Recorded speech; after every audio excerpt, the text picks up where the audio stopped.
본문은 마태복음의 이제 마지막 장인데, 여기에는 예수님이 죽음에서 부활하신 놀라운 사건이 기록되어 있습니다.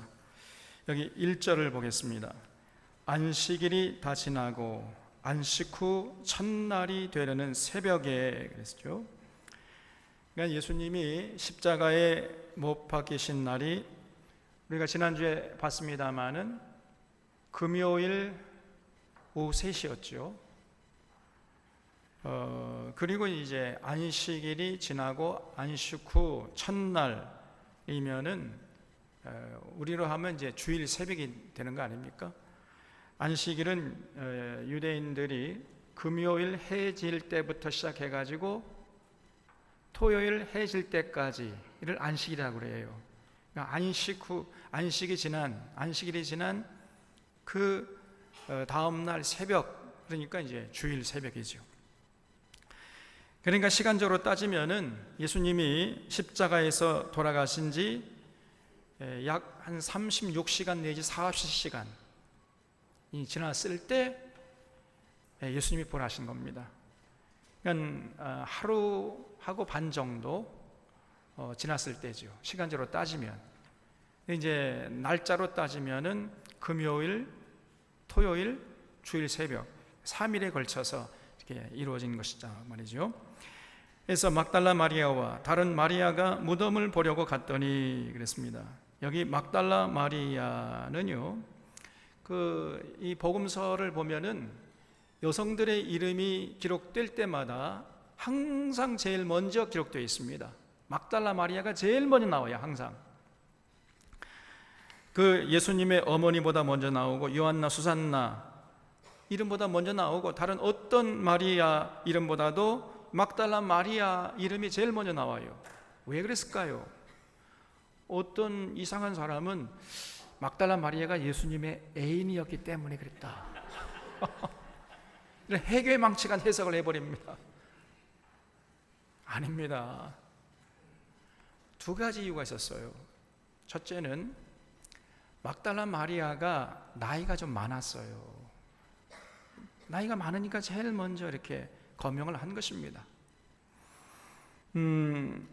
그리고 또 한 가지 중요한 이유가 있었는데요, 막달라 마리아가 예수님의 공생애 동안에 그 예수님의 제자들의 재정을 거의 담당했다 그 말이에요. 재정 기여도가 높았던 것입니다. 여러분, 막달라 마리아는 한때 7 귀신 들린 여자 아니었습니까? 그런데 예수님께서 그 7 귀신을 쫓아내주셨잖아요. 그 후로 이 여인이 너무 그 은혜가 감사해서 평생 그 예수님 따라다니면서 그 예수님과 12 제자들을 섬겼습니다. 자기 재산을 다 이렇게 들여가지고 거의 그 3년 동안에 예수님의 공생애의 재정을 부담했다고 보여져요. 그 야고보와 요한의 어머니 세베대의 아내, 이 세베대의 아내하고 이 막달라 마리아, 이 두 여인이 거의 예수님의 공생애 제자들의 생활비를 거의 됐다고 봅니다, 여러분. 그래서 누가복음 8장에는 자기들의 소유로 제자들을 섬기더라 이렇게 분명하게 기록하고 있어요. 그래서 이 세베대의 아내였던 야고보와 요한의 어머니가 이제 예수님이 예루살렘 입성하시고 그 골고다 언덕으로 걸어가려고 할 때 슬그머니 있으면 들어가고, 예수님 제 소원이 하나 있는데요, 예수님이 예루살렘에 들어가서 이제 왕이 되시면은 제 아들 중에 하나는 오른편에 하나는 왼편에 좀 서게 해 주세요. 네, 이렇게 부탁했죠. 청탁했잖아요. 왜냐하면 자기가 좀 재정 기여도가 있거든요. 이게 조금 재정 기여도가 있다고 해가지고 그러면 안 되잖아요. 어쨌든 이런 막달라 마리아가 다른 마리아와 함께 예수님의 무덤을 찾아갔던 것입니다. 2절에 큰 지진이 나며 주의 천사가 하늘로서 내려와 돌을 굴려내고 그 위에 앉았는데 그 형상이 번개 같고 그 옷은 눈같이 희건을 지키던 자들이 그를 무서워하여 떨며 죽은 사람과 같이 되었더라 그랬죠. 그러니까 무덤을 지키는 자들이라고 했으니까 로마 군인들이겠죠. 그 로마 군인들이요, 그 되어지는 일을 보면서 그냥 너무 무서워가지고 벌벌 떨었다는 겁니다. 거의 죽을 지경이 됐다는 거예요. 사색이 됐던 겁니다, 여러분. 그런 굉장한 사건이 일어난 거예요. 5절에 천사가 여자들에게 말하 이르되 너희는 무서워하지 말라. 로마 군인들이야 뭐 무서워하든지 말든지 그건 냅두고 너희들은 무서워하지 말라는 거예요. 십자가에 못 박히신 예수를 너희가 찾는 줄을 내가 아노라. 그가 여기 계시지 않고 그가 말씀하시던 대로 살아나셨느니라. 와서 그가 누우셨던 곳을 보라 그랬죠. 지금 이 천사의 입에서 놀라운 소식이 흘러나왔어요. 놀랍게도 예수님이 그 말씀하시던 대로 부활하셨다는 겁니다. 지금 막달라 마리아는 예수님이 부활했다는 생각은 꿈에도 눈꽃만큼도 하고 있지 못한데 천사의 입에서 예수님이 부활했다는 거예요. 그런 소식을 들을 때에 얼마나 놀랐겠습니까? 얼마나 놀랐느냐 하면요, 7절에 또 빨리 가서 그의 제자들에게 이르되 그가 죽은 자 가운데에서 살아나셨고 너희보다 먼저 갈릴리로 가시나니 거기서 너희가 배우리라 하라. 보라 내가 너희에게 일렀느니라 하거늘 그랬지요. 내가 너희에게 일렀느니라, 거기 한번 줄 쳐보세요. 왜 천사가 보라 내가 너희에게 일렀느니라 이렇게 얘기했을까요? 내가 너희에게 일렀느니라, 이게 무슨 말이에요? 이해가 안 돼요? 이거 한국말이 영어 아닙니다. 보라 내가 너에게 일렀느니라, 이게 무슨 뜻이에요 이게? 야 이것들아 내가 지금 말했잖아. 뭐라고 그랬죠? 너희보다 먼저 갈릴리로 가서 거기서 너희가 나를 볼 거니까 그렇게 가서 전해라 이렇게 말했죠. 그런데 막달라 마리아와 다른 마리아가 가만히 멍 때리고 있었다는 거예요. 그냥 그러니까 내가 지금 말했잖아 왜 가만히 있어, 빨리 가, 그런 얘기예요. 지금 이 막달라 마리아하고 다른 마리아가요, 예수님이 부활했다는 소식을 듣고 정신이 나가버린 거예요. 그냥 그 정도로 충격을 받았던 것입니다. 그래서 그 소식을 들으면서 이게 도대체 꿈이냐 생시냐, 이게 꿈인지 생시인지 현실 감각이 생기지 않았던 거예요. 그럴 정도로 충격했던 거예요. 그러니까 천사가 보다 못해가지고 내가 가라고 했잖아 왜 안 가고 서 있어, 그냥 빨리 가, 이런 얘기입니다. 그때서야 이 여자들이 이제 정신을 차렸다는 거예요. 이 정도로 예수님의 부활 소식이 충격적이었던 것입니다. 근데 사실 조금 전에 이 천사가 말한 대로 예수님께서 말씀하신 대로 살아나셨다 그랬지요. 예수님께서 줄곧 공생의 기간 동안에 예언하지 않았습니까? 이제 장차 예루살렘에 올라가면 제사장들과 장로들에게 붙잡혀서 이방이 넘겨져 가지고 십자가에 못 박힐 것이고 그리고 제3일에 살아날 것이다, 이렇게 예수님께서 공생애 동안에 몇 번 말씀하셨잖아요. 그런데 이 예수님의 제자들 이하 막달라 마리아까지도 그 예수님의 말씀을 제대로 마음속에 새겨놓고 있지 않았던 것 같아요. 특별히 이 베드로는요, 예수님 그런 말씀하실 때마다 예수님 왜 자꾸 이 결정적일 때 그런 얘기를 합니까? 이 다 된 밥에 왜 코를 빠뜨립니까? 그냥 그런 불길한 얘기 좀 그만하세요. 좀 그런 일을 절대로 일어나지 않을 겁니다. 이러면서 가로막았었잖아요. 그러니까 이 제자들은요, 예수님을 따라다니면서 예수님께서 말씀을 하시면요, 그거를 잘 듣고 마음속에 새게 되는데 제대로 듣지 않은 거예요.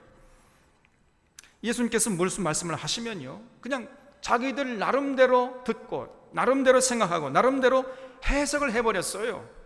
그래서 예수님 말씀하시면 예수님 제자들이 종종 오해하는 경우가 많이 있었음을 볼 수 있잖아요. 그래서 여러분 어떻게 말씀하느냐 하는 것하고 어떻게 듣느냐 하는 것은요, 이 별개의 문제예요.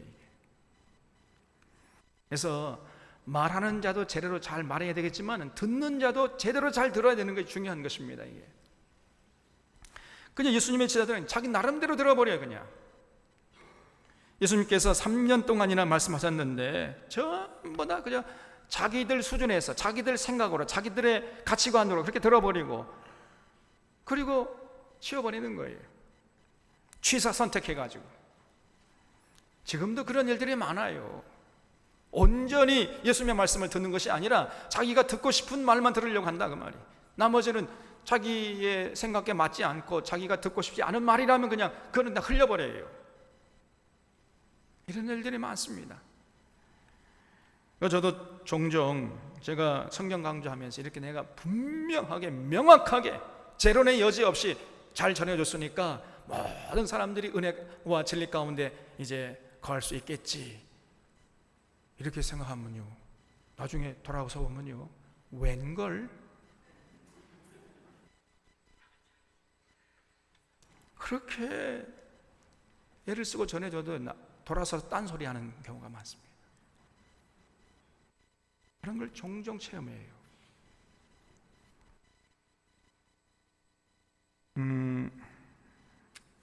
오죽했으면 예수님이 너희가 어떻게 듣는가 스스로 조심하라 이렇게 말씀하신 적이 있거든요.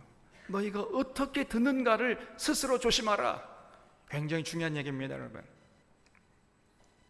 그래서 우리가 누구에게 무슨 말을 들을 때 잘 듣는 것이 너무 중요한 거예요. 이게 똑같이 듣는데 어떤 사람을 잘 듣고 깨닫고 이해하는데 어떤 사람은 곡해를 해버려요. 엉뚱하게 들어버려요. 왜냐하면요, 잘 듣지 않기 때문에 그래요. 잘 듣는다는 것을 우리가 경청이라고 그래요. 경청. 이 경청이 중요한 것입니다. 집중해서 올바로 들어야 돼요. 예수님의 제자들이 예수님을 3년 동안이나 따라다녔으면서도 사실 예수님의 말씀을 제대로 안 들은 거예요. 그냥 경홀히 여기고 한 귀로 듣고 한 귀로 흘려버리고 집중해서 안 듣고 지 생각대로 들어버리고. 그래서 예수님이 십자가의 죽음을 몇 번이나 예언했음에도 불구하고 그 예언이 현실이 되니까 제자들이 큰 혼란에 빠져가지고 그냥 뿔뿔이 예수님을 부인하고 도망쳐버린 겁니다. 또 예수님이 분명히 사흘 만에 다시 살아날 것이다 이렇게 몇 번씩이나 예고를 했음에도 불구하고 그 예수님의 부활을 직접 눈으로 체험하면서도 긴가민가 그러면서 혼란스러워 하는 모습을 우리가 볼 수 있잖아요. 정말 안타까운 모습이에요. 8절 보겠습니다. 그 여자들이 무서움과 큰 기쁨으로 있었다는 거죠. 그러니까 천사들이 야 얘들아 뭐해, 내가 얘기했잖아, 빨리 가서 주님의 부활 소식을 전하지 않고 뭐하고 있느냐 이렇게 다그치니까 그제서야 이제 반응을 했다는 거예요. 여자들이 한편으로는 무섭기도 하고 한편으로는 크게 기뻐했다는 것입니다. 무서우면서도 기쁜 것, 어떻게 표현하겠습니까? 무섭기도 한데 또 기뻐. 어떻게 표정을 지어야 되겠어요? 이렇게 해야 되나? 어떻게 해야 되나? 그러니까 이게 묘한 감정이 지금 뒤섞인 채로 예수님의 부활 소식을 들은 거예요. 무섭기도 하고 기뻤어요. 이건 당연한 거 아니겠습니까? 그래서 빨리 무덤을 떠나 제자들에게 알리려고 다른 데를 할새 예수께서 그들을 만나 이르시되 평안하냐 하시거늘 그랬죠. 여기 평안하냐라는 말에 줄을 쳐보세요. 이 말을 헬라 말로 보면요, 이 헬라어 동사로 이게 카이로라는 단어를 쓰고 있어요. 근데 이 말은 무슨 뜻이냐면요, 기뻐하다, 즐거워하다 이런 뜻이에요. 데살로니전서 5장 8절에 항상 기뻐하라 할 때 그 기뻐하라가 바로 이 카이로입니다, 여러분. 그러니까 예수님이 지금 기뻐하라 이렇게 말씀해요. 첫 마디가. 근데 그 말을 우리말 번역에는 평안하냐 이렇게 번역을 해놓고 말았어요. 여러분 기뻐하라 하는 말과 평안하냐 이건 뉘앙스가 완전히 다르잖아요. 원래는 예수님이 부활하신 다음에 첫 일성이 뭐냐? 기뻐하라, 기뻐하라. 왜 그렇겠어요? 그 예수님 따르던 제자들이 하루아침에 존경하던 스승을 잃어버리고 말이죠, 슬픔과 두려움과 혼란 속에 빠져 있었기 때문에 제일 먼저 부활하신 예수님께서 첫 일성이 기뻐하라 이런 말씀을 하신 것입니다. 지금 저도 여러분에게 이 예수님의 말씀을 다시 강조하고 싶어요. 여러분 기뻐하십시오.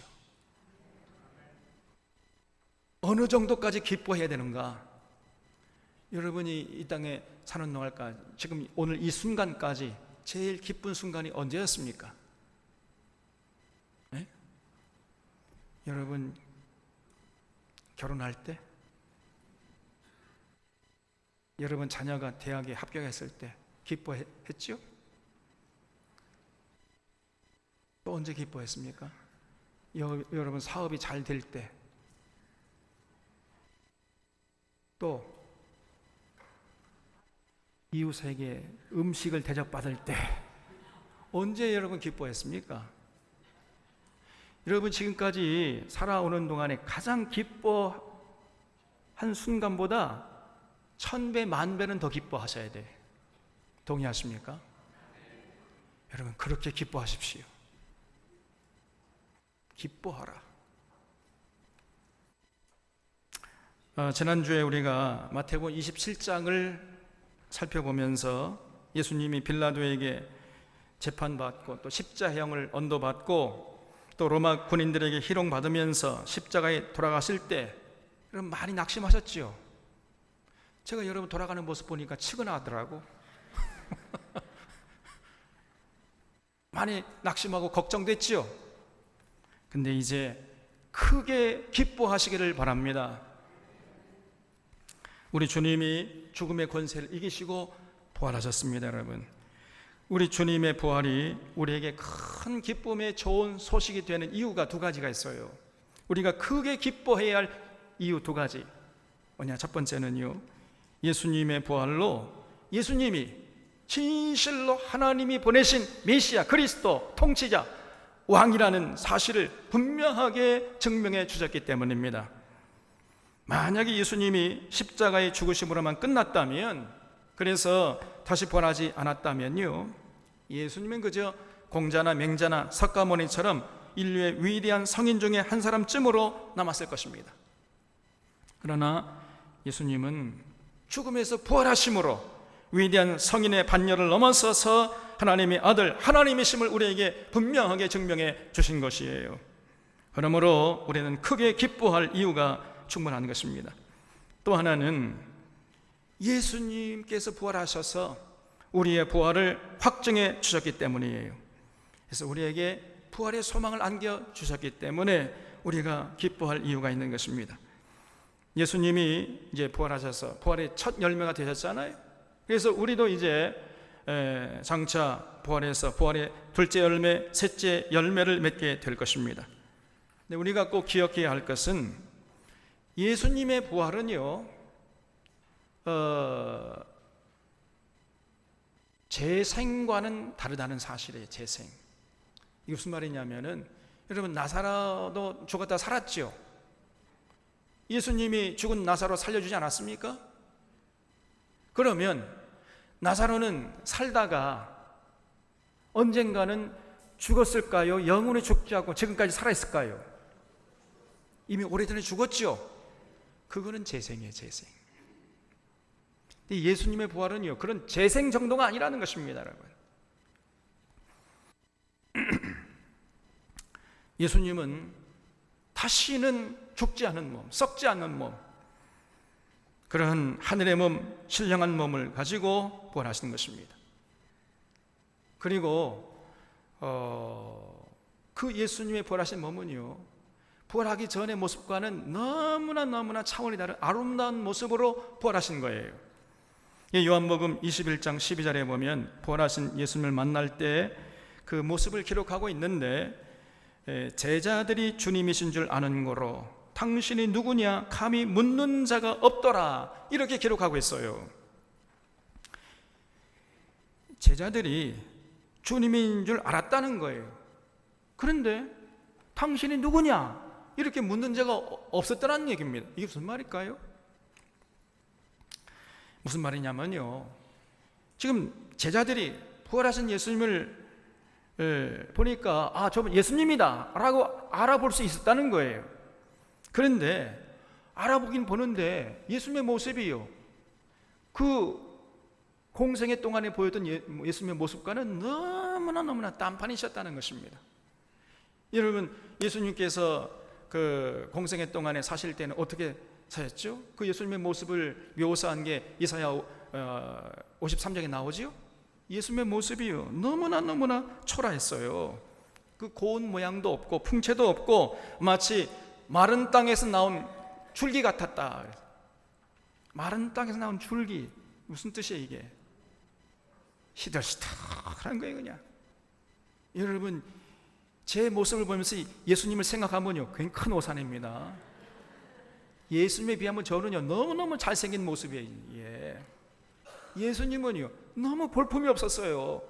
살아생전에, 공생애 동안에는요 마치 마른 땅에서 나온 줄기 같았다.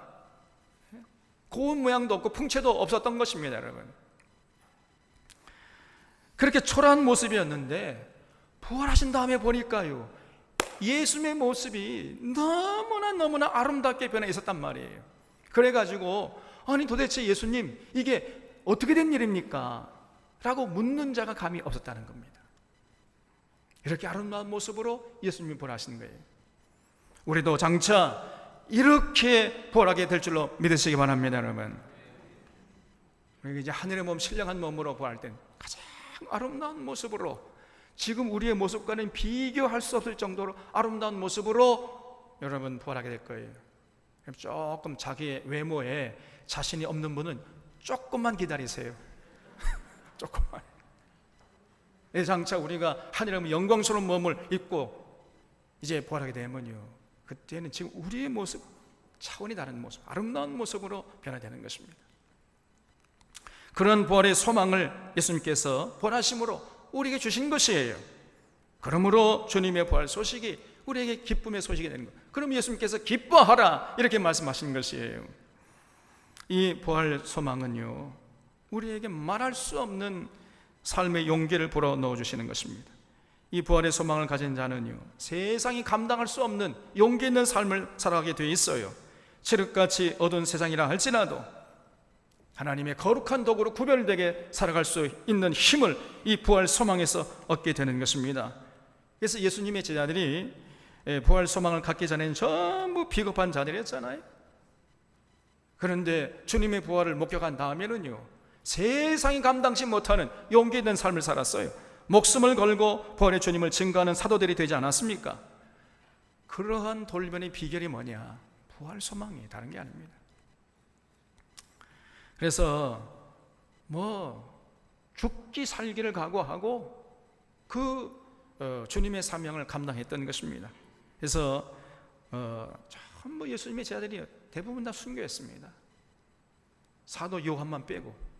그래서 바울도 순교하고 베드로도 순교하고 마가도 순교하고 도마도 순교하고 스데반도 순교하고 전부 이렇게 순교한, 죽음을 불사한 거예요. 그렇게 용감하게 주님의 뒤를 따라갈 수 있었던 비결이 바로 그들 마음속에 자리 잡고 있었던 부활에 대한 소망이 있었기 때문에 가능했던 거예요. 성경에 기록된 모든 믿음의 선조들은 한결같이 이런 부활의 소망을 가지고 살았다는 것입니다. 그런 부활의 소망을 가지고 주님의 뜻을 받드는 자들이 바로 천국의 주인공이 되는 것입니다. 우리가 현재 받는 환난은요 앞으로 장차 받을 천국의 영광에 비하면 이거는 아무것도 아니에요. 세 발의 피해예요. 바울은 고백하기를 현재의 고난은 장차 우리에게 나타날 영광과 좋게 비교할 수 없도다 그랬어요. 부활의 소망을 가진 자들은 바로 그 부활의 때에 천국에서 받을 영광을 바라보기 때문에 이 땅에 사는 동안 어떤 고난이나 시련이 와도 올곧게 당당하게 살아갈 수 있게 되는 것입니다.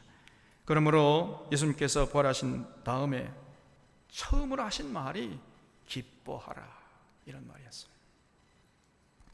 우리 샤론의 교우들이 주님의 부활을 크게 기뻐하면서 이 부활 소망 위에 굳게 설 수 있기를 바랍니다. 9절을 다시 보겠습니다.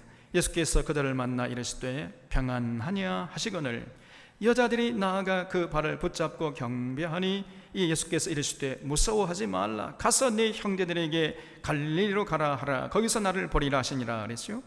이 부활하신 예수님이 갈릴리에서 나를 볼 수 있다고 말씀하셨어요. 굉장히 중요한 얘기입니다. 여러분, 부활한 예수님이 그 예루살렘에 계시는 것이 아니라 갈릴리로 가신다네. 갈릴리.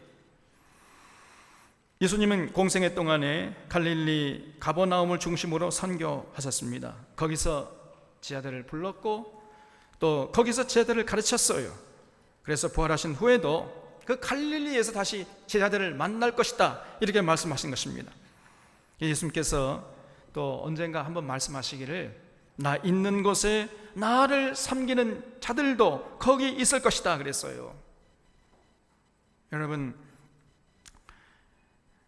우리가 예수님 만나려면요, 예수님이 계신 곳으로 가야 되겠지요? 그러면 예수님이 어디 계십니까? 예수님 부활하신 다음에 어디 계신다고 그랬어요? 갈릴리 가야 우리가 부활한 예수를 만날 수 있다, 그 말이에요. 부활하신 예수님이 거기 계시기 때문입니다. 갈릴리는 어디입니까? 어떤 곳이에요? 가난한 사람들이 옹기종기 모여 사는 곳입니다. 거기는 자기의 힘을 과시하는 기득권층은 찾아볼 수가 없어요. 권력을 휘어잡고 세도를 부리는 자들은 거기에 없는 것입니다. 거기는 서로 의지하지 않으면 살아갈 수 없는 힘없는 자들이 모여서 함께 더불어 살아가는 곳이, 그게 바로 갈릴리예요. 거기에 부활하신 우리 주님이 계신다고 그랬어요. 그러므로 우리 사론의 교우들도 이 땅에 사는 동안 언제나 갈릴리를 향하는 자들이 될 수 있기를 바랍니다. 너무 예루살렘 좋아하지 마세요. 예루살렘 지향하는 사람이 있고요, 갈릴리 지향하는 사람이 있다니까요. 화려한 예루살렘만 바라보고 살아가는 이런 사람 어리석은 자입니다. 언제나 예수님은 갈릴리에 계세요. 갈릴리. 바로 그 갈릴리 계신 예수님 만나려고 갈릴리로 향하는 그런 자들이 복된 자예요. 가난하고 소외된 자들 곁에 계시는 주님께로 나아가는 자들이 우리 샤론교회 성도들이 다 되시기를 바랍니다. 또 오늘 말씀 10절을 보면요, 부활하신 예수님이 제자들을 향해서 내 제자다, 내 종이다 이렇게 말씀하지 않으시고 너희들은 내 형제다 이렇게 말씀했어요. 내 형제들에게 가서 전하라 그러잖아요. 예수님의 아버지가 곧 제자들의 아버지가 되시죠. 그러니까 예수님하고 제자들은 어떤 관계예요? 아버지가 같은 사람을 우리가 뭐라고 그러죠? 형제라고 해요. 그래서 이제 부활하신 예수님이 제자들을요, 더 이상 내 제자들이라고 하지 않고 내 형제들이라 이렇게 말씀하시는 걸 볼 수 있어요. 여러분, 히브리서 2장 11절에서 거룩하게 하시는 이와 거룩함을 입은 자들이 다 한 근원에서 난지라, 그러므로 형제나 부르시기를 부끄러워하지 아니하셨다 그랬습니다. 이 정도로 예수님이요, 부활하신 다음에 그 제자들을 높여주신 거예요. 형제다. 더 이상 너희들 내 제자가 아니고 종도 아니고 노예도 아니고 너희들은 내 형제다, 이렇게 말씀했습니다. 그래서 우리도 마찬가지예요. 예수님의 은혜로 구원받은 여러분과 제가 이제 예수님의 형제라는 사실을 잊지 마시기를 바랍니다. 예수님이 우리를 형제라 부르기를 조금도 부끄러워하지 않는다는 거예요, 여러분. 우리가 좀 자긍심, 자존감을 좀 가져야 돼. 예수님의 형제다. 세상은 우리를 별로 알아주지 않는다 할지라도 예수님은 우리를 알아주시고 우리를요, 형제라 부르기를 부끄러워하지 않는단 말이에요. 그래서 예수님이 우리를 형제라 부르는데 우리는 여전히 스스로 자기를 생각하기를 나는 노예야, 노예 근성을 벗어버리지 못한다면요, 이거 정말 부끄러운 거 아닙니까? 여전히 노예 근성 가지고 더 긁어 모으려고 하고 더 그저 다른 사람을 깔아 뭉개고 그저 자기만 출세하려고 하고 그런 세상 가치관을 휘둘려 산다면 이것처럼 부끄러운 일도 없는 것입니다. 예수는 우리를 내 형제다 이렇게 말씀하시는데 우리가 거기에 좀 반응을 해야 하지 않겠습니까, 여러분? 11절 말씀에 여자들이 갈 때 경비병 중 몇이 성에 들어가 모든 된 일을 대제사장들에게 알리니 그랬죠. 이런 놀라운 사건을 이제 곁에서 지켜보던 경비병들이요, 득달같이 쏜살같이 대제사장들에게 가서 보고하니까 12절에 그들이 장로들과 함께 모여 의논하고 군병들에게 돈을 많이 주며 이르되 너희는 말하기를 그의 제자들이 밤에 와서 우리가 잘 때 그를 도둑질하여 갔다 하라. 만일 이 말이 총독에게 들리면 우리가 권하여 너희로 근심하지 않게 하리라 하니 그랬지요. 그러니까 당시 대제사장들과 장로들이요, 그 얘기를 듣자마자 그 경비병들에게 돈을 주면서 예수님의 제자들이 예수님의 시체를 훔쳐가 놓고는, 도둑질을 해놓고는 예수님이 부활했다라고 그렇게 하고 다닌다라고 거짓 소문을 퍼뜨려라, 이렇게 가르쳤어요. 그러면은 이제 빌라도가 너희들 말이야, 예수님의 제자들이 와가지고 훔쳐갈 동안에 뭘 했어 이것들아, 이렇게 다그치면 어떡하냐. 그건 걱정하지 말라. 우리가 너희들의 뒤를 다 돌봐줄 테니까 걱정하지 말고 나가서 예수님의 제자들이 밤중에 와가지고 예수님의 시체를 도둑질해가지고 예수님이 부활했다고 거짓말하고 다닌다, 이렇게 소문을 퍼뜨리라는 거예요. 그러면 슬그머니 그 주머니에다 돈을 찔러줬다 그 말이에요. 그러니까 군인들이 돈을 받고 가르친 대로 하였으니 이 말이 오늘날까지 유대인 가운데 도로 퍼지니라 그랬어요. 여기 오늘날까지라는 말은요, 2019년 오늘 9월 8일이죠 2019년 9월 8일을 말하는 게 아니고 마태가 이 복음서를 기록할 때까지를 말하는 것입니다. 그게 오늘날까지. 그래서 마태가 이 마태복음을 기록할 때에는 예수님의 십자가 사건, 부활 사건이 있은 지 대충 한 20년 정도 지났을 때예요. 그때까지 유대인 가운데 소문이 자자하게 퍼져 있었다는 거예요. 제자들이 예수님의 시체를 도둑질해 가지고는 그 제자들이 예수님 살아났다 이러고 다닌다, 이런 소문이 그냥 세간에 상당히 퍼져 있었다는 겁니다. 16절 말씀 보면 11제자가, 가룟 유다가 자살했으니까 11제자지요. 11제자가 갈릴리에 가서 예수께서 지시하신 산에 이르러 예수를 배웁고 경배하나 아직도 의심하는 사람들이 있더라 그랬죠. 그러니까 놀랍게도요, 주님을 직접 눈으로 보면서도 아직도 여전히 의심했다는 거예요. 사실 이런 반응은요, 어떤 면에서는 당연한 거 아닙니까? 사람이 죽었다가 다시 살아나는데, 또 놀랍게 아름답게 부활하셨는데 어떻게 쉽게 믿을 수 있겠습니까, 여러분?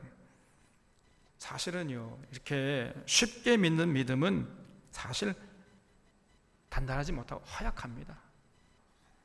오히려 의심하고 고민하다가 믿는 믿음이 단단한 믿음이 되는 거예요. 그래서 의심한다고 해서 믿음이 없다고 생각한다면 그건 큰 오산입니다. 아니, 오히려 참 믿음은요, 의심을 통과해야 돼요. 의심을. 그래서 이거를 창조적 회의라고 합니다. 그냥 덮어놓고 믿는 자들은요, 사실 제대로 믿는 자들이 아니에요. 이런 사람은 어떤 고난이 오고 어려움이 오면요, 금방 또 획가닥 뒤집어 버려 또.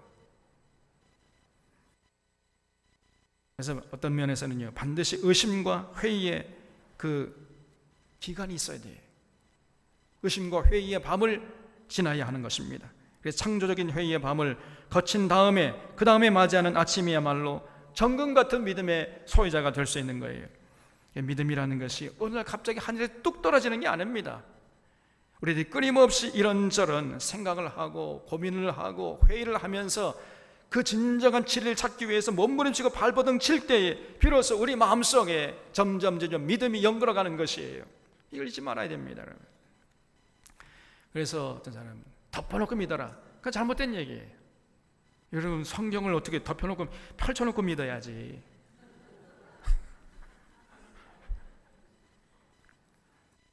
말이 안 되잖아요. 지금 11제자들이, 그 중에 어떤 제자들은 예수님을 직접 눈으로 보면서도 주님의 부활을 믿지 못했다는 거예요. 주님을 뵙고 경배하면서도 긴가민가 그럴 정도로요, 주님의 부활이 사실은 우리가 경험할 수 없는 거 아닙니까? 그만큼 예수님의 부활이 충격적이면서 놀라운 사건이었던 것입니다. 그래서 이런 기록까지도 솔직하게 성경은 다 기록하고 있어요. 그걸 보면은 성경이 얼마나 참 진실하게 진솔하게 기록했는지 역설적으로 우리가 알 수 있는 것이죠. 그래서 우리가 성경의 기록을 믿을 수 있는 것입니다. 18절 보겠습니다. 예수께서 나와 말씀하여 이르시되 하늘과 땅의 모든 권세를 내게 주셨으니, 그랬죠?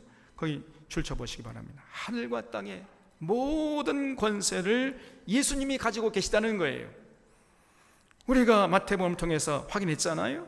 진실로 예수님이 하늘과 땅의 모든 권세를 가지고 계신 분이라는 사실을 우리가 넉넉히 충분히 볼 수 있었습니다. 예수님께서 바람과 바다도 잔잔케 하시는 그 권세를 가지고 계심을 볼 수 있었어요. 또 귀신도 제어하고 모든 병과 모든 약한 것을 고치시는 권세도 있음을 보았습니다. 또 12영 더 되는 천사를 동원할 수 있는 권세도 있음을 보았어요. 물고기 2마리와 보리떡 5개 가지고 5,000명이나 먹고도 12광주에 남기는 그런 놀라운 권세를 우리가 보았습니다. 진실로 하늘과 땅의 모든 권세를 가지고 계시는 예수님을 우리가 만날 수 있었잖아요. 그래서 부활하신 예수님께서 친히 소개하기를 하늘과 땅의 모든 권세를 내가 다 가지고 있다, 이렇게 말씀하신 거예요. 여러분, 이런 예수님의 말씀에 동의하십니까? 19절에 그러므로 너희는 가서 모든 민족을 제자로 삼아, 그랬죠. 이것도 정말 놀라운 얘기예요. 구약성경 출애굽기 19장 5절을 보면은 하나님이 말씀하시기를 세계가 다 내게 속겠다 그랬지요. 분명히 이렇게 말씀하지 않았습니까? 여러분, 우리가 믿는 여호와 하나님은 꾀지지하게 꼭 유대인들만 사랑하는 그런 하나님이 아니십니다. 여러분, 온 우주, 온 인류, 열방을 전부 똑같이 사랑하시고 똑같은 관심을 가지고 대하시는 분이신 줄로 믿으시기 바랍니다. 여러분, 그런 스케일이 크신 분이세요. 그런데 유대인들은 여호와 하나님을 믿기를 자기들만의 하나님이래요. 자기들만의. 이 유대인들이요, 똑똑한 것 같지만은 헛똑똑이들입니다. 아주 성경을 봐도요, 그 눈에 수건이 가려져 가지고 성경이 무슨 뜻인지도 몰라요. 열심히 성경 읽기는 있습니다만은 그 예수님, 그러니까 하나님이 자기들만 사랑할 줄 알아요. 이 멍청한 것들 아닙니까? 성경을 읽으면은 얼마든지 하나님이 그런 분이 아니라는 걸 알 수 있잖아요. 그런데 성경 열심히 읽으면서도 이런 기본적인 사실조차 모르고 있단 말이에요. 이 사람들이 자기들만 사랑한대요. 그럼 이방인들은 어떤 지옥의 땔감용이라는 겁니다. 여러분과 저는요, 미안하지만 지옥의 땔감용입니다. 유대인들의 눈에 볼 때에는 이렇게 생각하고 있어요. 얼마나 엉터리인지 알 수가 없는 것입니다. 여러분, 아닙니다. 여러분, 우리 하나님은요, 모든 민족을 사랑하세요. 그러므로 가서 모든 민족을 제자 삼으라고 명령하신 것입니다. 그래서 우리가 모든 민족에 가야 돼요. 모든 민족으로 가서 제자를 삼는 일을 해야 하는 것입니다. 왜냐하면 우리 하나님께서 모든 민족을 똑같이 사랑하시기 때문이에요. 그래서 우리가 모든 민족으로 가되 예수 믿는 자로 삼는 것이 아니고 제자 삼아요. 제자. 분명히 제자 삼으라 그랬잖아요. 모든 민족을 제자로 삼으라. 모든 민족을 예수 믿게 해라. 그거 아닙니다. 모든 민족을 제자로 삼아라 그랬어요. 제자 삼되 우리의 제자로 삼는 게 아니고 누구의 제자로? 예수님의 제자로 삼아라. 예수님의 제자로. 그렇게 말씀하시는 거예요. 그래서 우리가 모든 민족으로 가서 그들을 예수님의 제자로 세우는데 거기에 열정을 투입해야 되는 것입니다. 그렇기 위해서는 우리가 뭘 어떻게 해야 되겠어요? 우선 우리에게요, 실력이 있어야 돼요.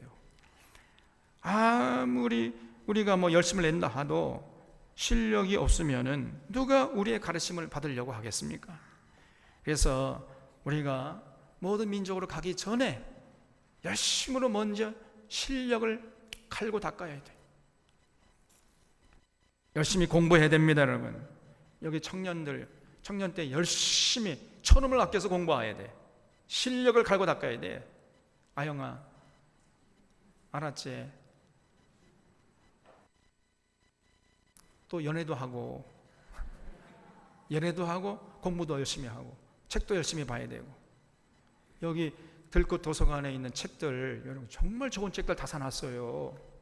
여기 청년들, 여기 있는 도서관에 있는 책들만 다 보면요, 세상 어디 가든지 여러분 하나님의 거룩한 도구로 쓰임받을 줄 있을 줄로 믿으시기 바랍니다. 책을 좀 보시라니까.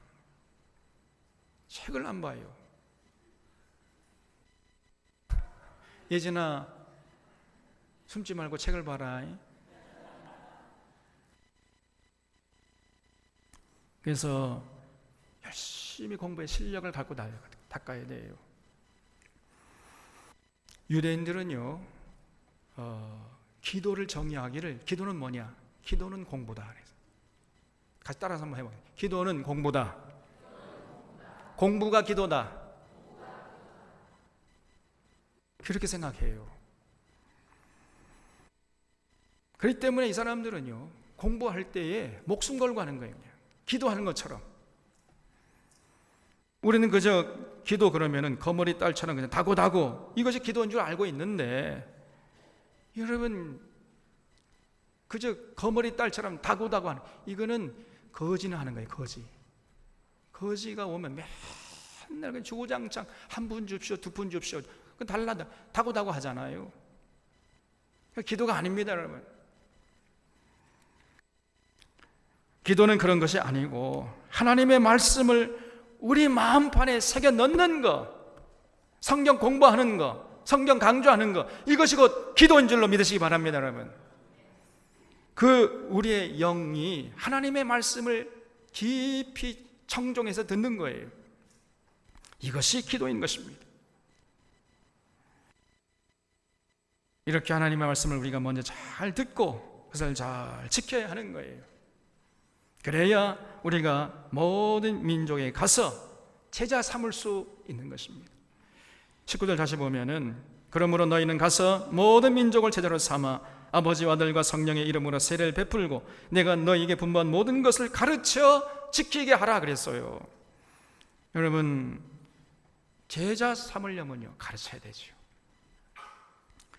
열심히 가르쳐야 됩니다. 그래서 제자들은 열심히 배워야 되는 것이고, 그것이 제자죠.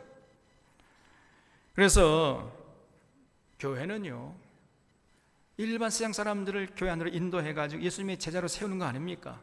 그래서 교회는요, 가르치고 배우는 곳이에요. 이게 교회입니다. 오늘 한국 교회가 바로 이 결정적인 것을 하지 않기 때문에 문제가 되는 것이에요. 다른 건 많이 하고 열심히 합니다. 예배 열심히 드리고요, 기도 많이 하고 찬양도 많이 하고 헌금도 많이 하고, 다른 건 다 많이 하고 잘하는데 결정적으로 중요한 걸 하지 않아요. 성경을 가르치고 배우려고 하지 않습니다. 성경을 가르쳐 주겠다 해도 안 배우려고 그래요. 이게 문제입니다. 그래서 예배만 드리면요, 집에 가버려. 교회 학교도 교회 거 가보면은 성경 안 가르칩니다. 그냥 주구장창 율동만 해, 율동만. 율동하지 말라는 게 아니고, 율동은 그거는 성경을 가르치기 위한 전 단계고, 진짜 본 스테이지는 성경을 가르쳐야 되는 거 아닙니까? 근데 율동만 하고 끝나버려요. 그래서 우리 유치부부터는 그렇게 하지 말라. 진짜 해야 할 일은 성경을 가르치는, 성경을 창세기부터 요한계시록까지 한 권도 빼지 않고 기록된 원 목적대로 가르치고 배워가지고 말씀을 통해 계시하시는 하나님을 인격적으로 만나서 그 하나님 사랑하고 의지하고 신뢰하고 살아가도록, 이것이 교회 안에서 되어져야 하는 것입니다. 이것이 교회 교육의 핵심이요 본질인데 이것이 빠져버린 거예요. 주구장창 예배만 드려요. 예배 드리고 돌아서 또 예배 드리고 돌아서 또 예배 드리고, 예배 중독자들이 되어버렸습니다. 그래서 신앙생활 그런 식으로 10년 하고 20년, 30년 했는데 성경은 전혀 몰라요. 여전히 신앙의 초보에서 벗어나지 못하고, 그래서 젖이나 먹는 갓난아기 수준을 벗어나지 못하고 있는 것입니다. 왜냐하면 이 성경을 모르기 때문에. 신앙생활 10년, 20년 한 그저 권사되고 안수집대 장로되고 목사가 돼도 성경 한 권을 제대로 이해 못하고 설명할 수가 없습니다. 이게 오늘 한국교회 실력이에요. 반대로 이단 사이비들은 눈이 빠지라고 저들은 열심히 모여가 성경을 가르치고 배우는데 혼신의 힘을 다하고 있습니다. 그런데 정통이라고 하는 우리는 전혀 성경을 가르치지도 않고 배울 생각도 안 하고 있어요. 평생 성경을 끼고 다니면서도 보지도 않고 전혀 읽어도 무슨 뜻인지조차 모릅니다. 이 영어가 아니고 한국말로 되어 있는데도 몰라요. 무슨 뜻인지도. 이러니 어떻게 교회가 건강할 수 있겠습니까? 오늘 보라신 예수님이 뭐라고 했습니까? 내가 너에게 분부한 모든 것을 가르쳐 지키게 하라 그랬잖아요. 가르쳐라. 일단은 가르치되 일부분만 가르친 게 아니라 모든 것을, 너희들에게 가르친 모든 것을 가르쳐서 지키게 하라 그랬어요. 그러할 때 내가 세상 끝날까지 너희와 항상 함께 있으리라, 이렇게 말씀한 것입니다. 우리가 여기까지 나가야 돼요. 예수님이 분부한 모든 것을 가르쳐서 지키게 해야 하는 것입니다. 그럴 때 보라신 주님이 우리와 항상 함께 하시는 것이죠. 자, 이렇게 해서 여기까지 우리가 이제 마태복음을 한 절로 빼지 않고 전부 살펴봤어요. 이제 이렇게 마태복음의 기록을 다 들어본 자로서 이제 우리가 결단을 내려야 할 때입니다. 마태복음을 통해서 여러분 예수님이 어떤 분이신지 소개 받으셨죠? 여러분 잘 들으셨죠? 그동안 이제 여러분들이 결단해야 할 때입니다. 여러분 예수님을 어떻게 생각하고 받아들이시겠습니까? 정말 마태가 그토록 전하고 싶었던 대로 예수님을 구약 성경에서 하나님이 보내주실 약속한 메시아로, 그리스도로, 통치자로 받아들이실 마음이 있습니까?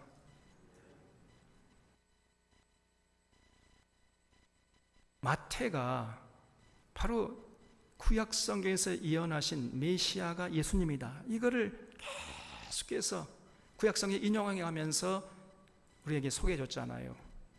이제 우리가 결단해야 돼요. 마태가 소개한 예수님을 정말 구약 성경에서 예언된 메시아로 여러분이 인정하실 마음이 있는 것입니까? 그렇다면요, 그런 분들은 조용히 오른손을 자기 심장, 가슴에 대주시기 바랍니다.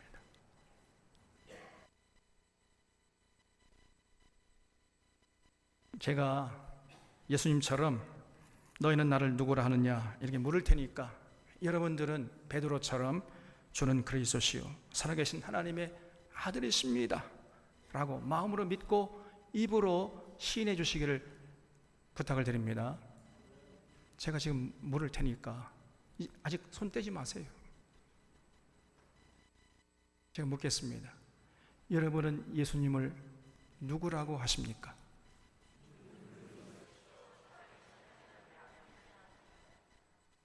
진실로 그렇게 믿고 고백하십니까? 그 말은 무슨 뜻인데, 다 손을 떼주세요. 이 말은 무슨 뜻이냐면은 예수님이 나의 구세주고 예수님이 나의 왕이시다, 그래서 예수님의 통치를 받으면서 살겠습니다, 이런 뜻이에요. 예수님의 가르침대로 이제는 내가 순종하면서 살겠습니다. 내 생각대로, 내 욕심대로, 내 계획대로 살지 않고 예수님께서 가르쳐 주신 대로 우리가 인생관, 세계관, 역사관, 가치관, 물질관 다시 새롭게 정립해가지고 거기에 입각해서 살겠습니다, 이런 뜻이라는 것을 잊지 마시기를 바랍니다. 여러분 정말 그렇게 사시겠어요? 그렇게 사시기로 약속을 하셨지요? 그렇다면 이제 어떻게 해야 됩니까? 첫째로 예수님의 모든 가르침을 일단 마음에 새겨야 돼요. 특별히 마태복음에 기록된 5번의 예수님의 강화, 6번의 긴 설교, 5번 나왔다 그랬죠? 살펴봤잖아요. 이걸 마음에 새기고 실천하려고 애를 써야 됩니다. 마태복음 5장부터 7장에서 보여준 산상수훈, 그리고 10장에서 전도자로서의 자세, 13장에서 천국이 과연 어떤 곳인가 말씀해 줬죠. 또 18장에서는 예수님의 제자로서 사는 삶이 어떤 것인가, 또 24장에서 25장까지에서는요 이 종말의 가르침을 주셨잖아요. 이런 가르침들을 마음에 새기고 살아야 돼요. 그래서 이런 예수님의 가르침을 우리가 요약하면은 그 요약의 핵심이 다른 것이 아니고요, 하나님을 사랑하고 내 이웃을 내 몸과 같이 사랑하라, 이것이에요. 그래서 더불어 사는 세상을 위해서 헌신하라. 너 혼자만 잘 먹고 살 살려고 하지 말고 더불어 사는 세상을 위해서 관심 가지고 헌신해다오. 이것이 예수님의 가르침의 핵심인 것입니다. 우리가 그렇게 실천하려고 애쓸 때 부활하신 주님께서 우리와 함께 하시고 성령님께서 우리를 도와주실 것입니다. 그러면 그런 사람은요, 늘 참 기쁨과 평안과 자유함을 만끽하고 하늘의 생명을 누리면서 날마다 천국을 맛보면서 살게 될 것이에요. 그리고 이제 두 번째로 우리가 가서 모든 민족을 제자로 삼아서 예수님의 분부한 모든 말씀을 가르쳐서 지키게 하는 일에 헌신해야 돼요. 우리끼리의 잔치는 이제 그만하고 이제 어두운 세상으로 나아가서 그들을 제자 삼는 일에 헌신해야 하는 것입니다. 남녀노소 동양 서양 가리지 않고 가가지고 우리가 제자를 삼아서 세례받게 하고 예수님께서 우리에게 분부한 모든 것을 가르쳐가지고 지키도록, 여기까지 나아가도록 우리가 헌신해야 되는 거예요.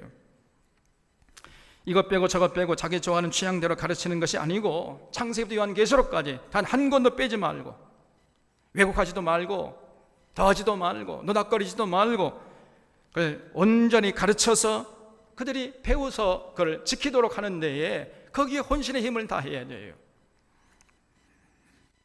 그럴 때 주님께서 세상 끝날까지 항상 우리와 함께 하실 것입니다.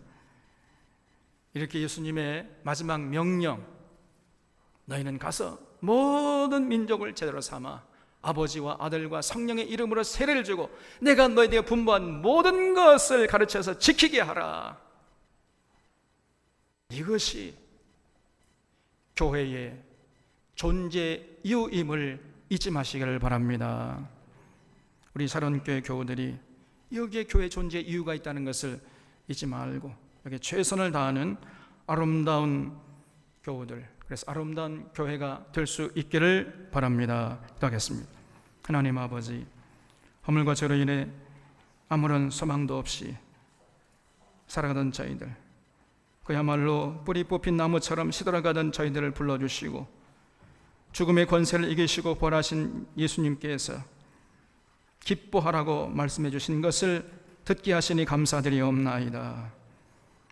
이제 예수님을 우리의 왕으로 모셔드리겠습니다. 예수님의 가르침에 순종하면서 살겠습니다. 결단했사오니 부활한 주님께서 오셔서 저희를 다스려 주시옵소서.